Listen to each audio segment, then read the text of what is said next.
The National Assembly's Public Accounts Committee wants the National Treasury Principal Secretary, Dr. Thugge, and the Kenya Revenue Authority Commissioner General John Njiraini held responsible for uncollected revenue amounting to 195 billion Kenya shillings in the financial year ending 30th of June 2015. The missing billions comprise of arrears for pay-as-you-earn, value-added tax and other income tax. Parliament also noted that accounting officers and the Auditor General could not accurately determine the net worth of the government of Kenya as at 30th June 2015.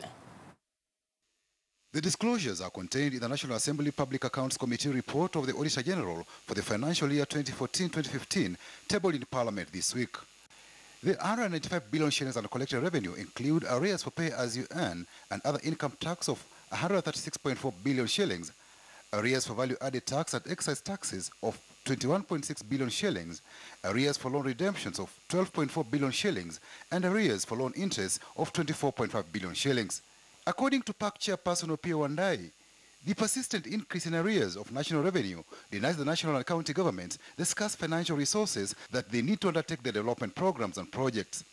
Opiyo says, and I quote, "The Accounting Officer, National Treasury, and the Commissioner General KRA must make demonstrable efforts in collecting and accounting for tax revenue arrears for payee and other income tax."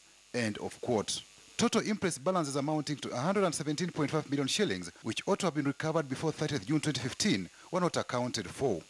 A number of ministries and departments did not settle bills amounting to 43.2 billion shillings. For instance, the State Department for Planning had 7.2 billion shillings in pending bills, State Department for Interior 5 billion shillings, Ministry of Health 4.7 billion, and Ministry of Defense 4.1 billion shillings. The Public Accounts Committee report attributes failure to determine the government's net worth to weak and inadequate maintenance of accounting records, including cash books and bank accounts across a number of ministries and state departments. Furthermore, MPs noted that statements of assets at the end of each financial year do not show a complete and fair view of the ministries or departments' assets. Patrick Amimo, KTN News.